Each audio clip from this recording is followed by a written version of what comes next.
অন্যদিকে বিজেপির মণ্ডল সভাপতিকে মারধরের অভিযোগ তৃণমূলের বিরুদ্ধে, পাল্টা তৃণমূলের উপপ্রধানকে মারধরের অভিযোগ বিজেপির বিরুদ্ধে। অভিযোগ পাল্টা অভিযোগ ঘিরে দক্ষিণ 24 পরগনার সাতগাছিয়ায় উত্তেজনা।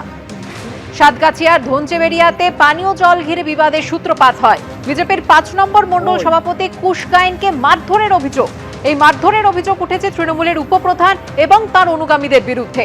তার ওয়ার্ডে অনেকেই জল পাচ্ছেন না, এমনটাই অভিযোগ বিজেপি মণ্ডল সভাপতি। উপপ্রধানকে এ নিয়ে প্রশ্ন করায় মণ্ডল সভাপতিকে মারধরের অভিযোগ। তৃণমূলের উপপ্রধানকে পাল্টা মারধরের অভিযোগ শাসক দলের। কোথায় কোথায় চোট হয়েছে আপনার? আমার হাতে হয়েছে, বুকেও লেগেছে, শ্বাস নিতে কষ্ট হচ্ছে আমার পেটেও লেগেছে, আমার হাঁটুতে মেরেছে। কি দিয়ে মারধর করলো? ওরা ফেলে দিয়ে নিজেদের ইচ্ছে মতো মেরে নিয়েছে, আমাকে যেমন খুশি মেরেছে।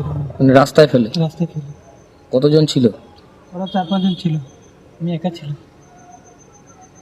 প্রতিবাদ করাতেই কি মারধর? হ্যাঁ, আমি শুধু বলেছি একটা গ্রামে একদিকটা জল যাচ্ছে আর একদিকটা জল যাচ্ছে না কেন, সেটা কি আমাকে বলবে একটু, এটুকুই বলেছি। কে মারধর করলো? উপপ্রধান? উপপ্রধান মেরেছে, আর পাশের সদস্য সুরজিৎ গায়েন, উপপ্রধান দিলীপ গায়েন, পাশের সদস্য সুরজিৎ গায়েন। অভিযোগ পাল্টা অভিযোগ ঘিরে রাজনীতির পারদ ক্রমশ চড়ছে। বিজেপির কি অভিযোগ, তৃণমূলেরই বা পাল্টা কি অভিযোগ, দেখুন।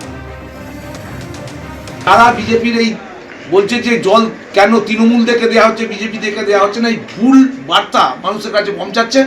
এবং আমরা আমাদের উপপ্রধানের গায়ে হাত দিয়েছে ওই বিজেপির নেতারা, তার জন্য আজকে থানায় কমপ্লেন করা হয়েছে। এবং আজকের যারা বিজেপির নেতারা এসে বড় বড় কথা বলছে, তাদের কাছে আমার প্রশ্ন, জল মিশনের টাকা বন্ধ কেন? টিএইচির টাকা বন্ধ কেন? পশ্চিমবাংলাকে ভাতে মেরে দেবেন, জলে মানুষকে জলও খেতে দেবেন না। আমার প্রশ্ন বিজেপির কাছে, ভালোভাবে চলুন, নইলে কিন্তু আমরা মানুষের সাথে আছি, মানুষের পাশে আছি, আমরা কোনো বিভাজন দেখি না। আর বেশিরভাগ পরিবারকে এই জল থেকে আটকানো হয়েছে। তা মণ্ডল সভাপতি হিসাবে, ওখানকার সাধারণ অভিভাবক হিসাবে, প্রধানমন্ত্রীর জল বিজেপির কার্যকর্তা হিসেবে সে প্রশ্ন করেছিল কেন জল এখনো পর্যন্ত দেওয়া হচ্ছে না। যে কন্ট্রাক্টর কাজ করছে সেও তৃণমূলের আশ্রিত। তাহলে সে তখন বলেছে উপপ্রধানকে ফোন করো, বলার সঙ্গে সঙ্গে উপপ্রধান এসে সেখানে হাজির হয় এবং তার ওপর চড়াও হয়ে মারধর করে। আর এটা প্রশাসনের চোখের সামনে হচ্ছে, প্রশাসন এখানে নিশ্চুপ। তার জন্য আজকে আমরা এসেছি। এবার যে খবরের দিকে নজর রাখবো, ভোটের দিনক্ষণ ঘোষণার আগেই দেওয়াল দখল ঘিরে উত্তেজনা। খাস কলকাতায় তৃণমূল বিজেপি সমর্থকদের হাতাহাতি। দেখুন সেই ছবি, গড়ফার লামলাল বাজার।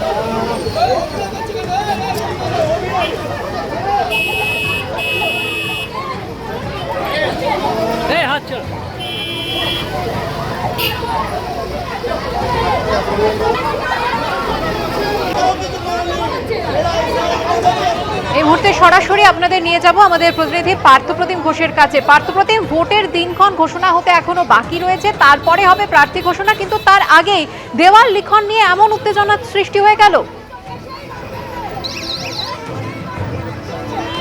একেবারে ভোটের দিনক্ষণ ঘোষণা হয়নি এখনো পর্যন্ত, তার আগেই দেওয়াল দখল এবং সেই দেওয়াল দখলকে কেন্দ্র করে হাতাহাতি সেটা কিন্তু শুরু হয়ে গেল।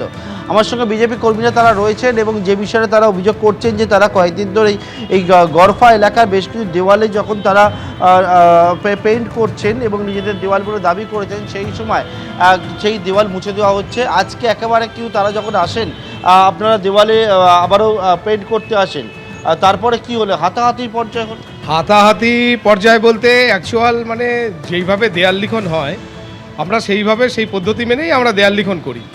আমরা দেয়াল লিখন করে এসেছি এবং ওখানে একটা আমাদের ভারতীয় জনতা পার্টির যে সিম্বল, আমাদের লোগো পদ্মফুল, আমরা একটা এঁকে এসেছি। সেই পদ্মফুলটাকে ওরা ভয় পেয়ে কিছু তৃণমূলের এখানে একজন সন্ত্রাস, হারমাত বলা চলে ওকে, ওই এসে কি করেছে, ওটাকে টোটাল পদ্মটাকে তার সাথে বিজেপি বলে যেই লেখাটা আমাদের থাকে সমস্ত ওয়ালে, সেই লেখাটাকে ওরা সাদা করে দিয়ে যায়।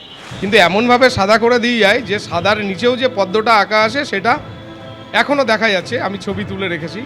তারপর সেইখানে কালকে রাত্রেবেলা আমরা আমাদের কর্মীরা মিলে আসি ওখানে। আসতে না আসতেই তখন ওখানকার কিছু স্থানীয়, যার নেতৃত্বে এটা হয় টেবু বলে একজন, তারপর আজকে কি হলো? আজকে সকালবেলা আমরা এখানে এসছি যে আমাদের ওয়ালটার কি পরিস্থিতি, যেহেতু কালকে রাতের ঘটনা, কর্মীরা এসছি যে কে করলো বা কারা করলো। পুনরায় আমাদের বাকি ওয়ালগুলোকে দেখলাম যে বাকি ওয়ালগুলোকেও ওরা রাত্রেবেলা আবার মুছে দিয়ে গেছে। ওই আসতেই তখন কাউন্সিলর এবং তার দল বল সাকরেতরা সমেত এসে আমাদেরকে কোনো বলা নেই কোয়া নেই, প্রথমেই আমাদেরকে মারতে শুরু করে। এমনভাবে মেরেছে, দুজন হসপিটালে নিয়ে গেছে, আরেকজনকে আমরা এখন এখান থেকে নিয়ে যাব। উনি আসছে আমাদের সাথে, ইনি এনাকে বুকে পিঠে মেরেছে। আপনারা এসেছেন দেওয়াল? আমরা সবে দাঁড়িয়েছি, আমরা দেয়াল গায়ে কী করবো না করবো চিন্তাধারা করছি, সবে দাঁড়িয়েছি। আমাকে চুলের মুঠি ধরে ওই তরুণ মণ্ডল এক্স কাউন্সিলর, ওনার নেতৃত্বে, আর এই যে টেবু, এরা হচ্ছে সন্ত্রাস। এই হচ্ছে এক মানে সন্ত্রাসী। এই সারাদিন সকাল থেকে মদ খেয়ে থাকবে আর এই সবগুলো করে বেড়াবে, ওনারই নেতৃত্বে, এক্স কাউন্সিলরের নেতৃত্বে। পরিস্থিতি তৈরি হয় এবং দেখতে পাচ্ছ একেবারে যে ছবি, সেই ছবিতে হাতাহাতি হচ্ছে দেখতে পাওয়া যাচ্ছে এবং সেখানে কিন্তু একেবারে তৃণমূলের দিকে অভিযোগের আঙুল। যদিও তৃণমূলের তরফ থেকে অভিযোগকে পরিপ্রেক্ষিতে বলা হচ্ছে যে তাদের দেওয়াল জোর করে বিজেপি দখল করেছে। দেওয়াল কার সেই লড়াই প্রত্যেকটা নির্বাচনের সময় দেখতে পাই। নির্বাচনে এখনও পর্যন্ত দিনক্ষণ ঘোষণা হয়নি, তার আগে দেওয়াল কার সেটাকে নিয়ে হাতাহাতি হয়ে গেল একেবারে গড়ফায়। এবং কয়েকদিন ধরে বিভিন্ন জায়গায় যে পরিস্থিতি দেখা যাচ্ছে এই দেওয়াল দখল নিয়ে, এবং ইতিমধ্যে বিজেপির কর্মীরা তারা এখন সাপুইপাড়া মোড়ে দাঁড়িয়ে রয়েছে এবং রামলাল বাজারের যে এলাকা রয়েছে সেই রামলাল বাজার এলাকায় এই রকম হাতাহাতির পরিস্থিতি তৈরি হয়। পুলিশ এসে গড়পাতারা পুলিশ এসে পরিস্থিতি নিয়ন্ত্রণের মধ্যে আনে। পার্থপ্রতিম, তুমি আমাদের সঙ্গে থাকো। বিজেপি দেওয়াল দখল করতে গেলে বাধা দেওয়ার অভিযোগ তৃণমূলের বিরুদ্ধে, আর তারপরে দুপক্ষের হাতাহাতি বেঁধে যায়। দেখুন কি পরিস্থিতির সৃষ্টি হয়েছিল। এবিপি আনন্দ, এগিয়ে থাকে, এগিয়ে রাখে।